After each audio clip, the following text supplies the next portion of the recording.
ગુજરાતનું ગૌરવ એટલે દાદા સોમનાથ. સોમનાથ મંદિર સૌ પ્રથમ ચંદ્રએ સોનાનું બનાવ્યું, રાવણે ચાંદીનું બનાવ્યું, શ્રી કૃષ્ણએ સુખડનું બનાવ્યું અને નાગભટ્ટે પ્રથમ પથ્થરનું બનાવ્યું હતું. અને એમ કહેવાય છે કે સોમનાથ મંદિર 17 વાર લૂંટાણું છે, તેમ છતાં એની સમૃદ્ધિનો અંત આવતો નથી. તો આવો મિત્રો, 12 જ્યોતિર્લિંગમાં સૌથી પહેલું જ્યોતિર્લિંગ એટલે સોમનાથ જ્યોતિર્લિંગ. અને આ સોમનાથ જ્યોતિર્લિંગની સ્થાપના કેવી રીતે થઈ, કોણે કરી, એની આજે આપણે કથા સાંભળીશું. પ્રથમ જ્યોતિર્લિંગ સોમનાથનું વર્ણન શિવ પુરાણમાં કોટી રુદ્ર સંહિતા અનુસાર પ્રજાપતિ દક્ષે એમની 27 પુત્રીઓના વિવાહ ચંદ્રદેવ સાથે કર્યા હતા. અને ચંદ્રદેવને પોતાના પતિના રૂપમાં પામવાથી આ કન્યાઓ ઘણી ખુશ હતી. પરંતુ ચંદ્રદેવની પત્નીઓમાં જે રોહિણી નામની પત્ની હતી, એમને ચંદ્રદેવ વધારે પ્રેમ કરતા હતા.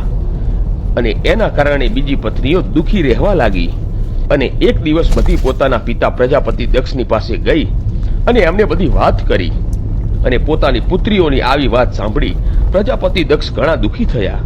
અને એ પછી ચંદ્રદેવ પાસે આવીને શાંતિપૂર્વક કહેવા લાગ્યા કે હે વત્સ, તમે નિર્મળ કુળમાં ઉત્પન્ન થયા છો. તમારા આશ્રમમાં જે બીજી કન્યા છે એના પ્રત્યે તમારા મનમાં ભેદભાવ કેમ છે? તમે કોઈને વધારે તો કોઈને ઓછો પ્રેમ કેમ કરો છો?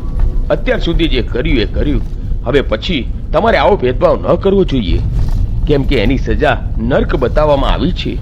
અને પછી પ્રજાપતિ દક્ષ ચંદ્રદેવને આવી વાતો સંભળાવીને પોતાના ઘરે આવતા રહે છે. અને એમને વિશ્વાસ હતો કે હવે ચંદ્રદેવ ભેદભાવ નહીં કરે. પરંતુ ચંદ્રદેવે પ્રજાપતિ દક્ષની વાત ન માની.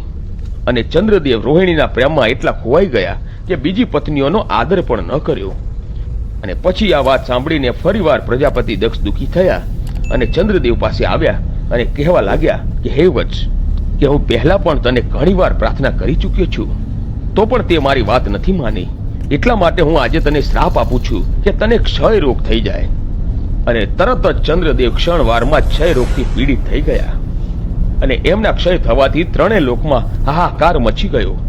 અને પછી કહેવાય છે કે ઇન્દ્ર સહિત બધા દેવો અને ઋષિઓ પરમપિતા બ્રહ્માજી પાસે ગયા અને ચંદ્રદેવની બધી વાત કરી. ત્યારે બ્રહ્માજીએ કહ્યું કે દેવો અને ઋષિઓ, જે થયું એ થયું, એને પલટાવી નથી શકાતું. પણ એના નિવારણ માટે હું તમને એક ઉપાય આપું છું કે ચંદ્રદેવને જઈને કહો કે એ પ્રભાસ નામના ક્ષેત્રમાં જાય અને ત્યાં વિધિપૂર્વક મહામૃત્યુંજય મંત્રનો જાપ કરતા ભગવાન મહાદેવની આરાધના કરે.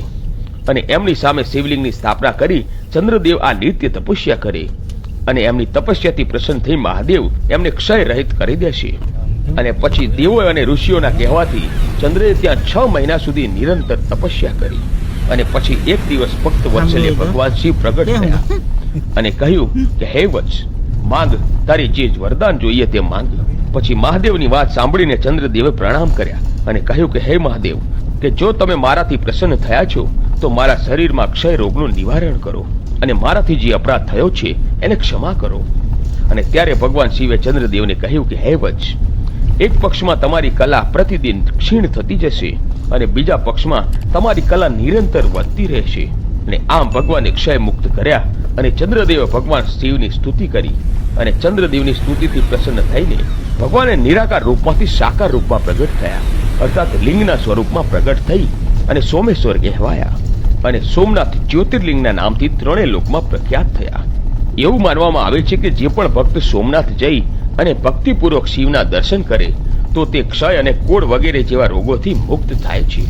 મિત્રો, કહેવાય છે કે સોમનાથ મંદિર 17 વાર લૂંટાણું છે, તેમ છતાં એની સમૃદ્ધિનો અંત આવતો નથી. અને સોમનાથ મંદિરની રક્ષા કરતા હમીરજી ગોહિલ અને વેગડો ભીલ શહીદ થયા હતા, જેમની મૂર્તિ સોમનાથ મંદિરના પ્રાંગણ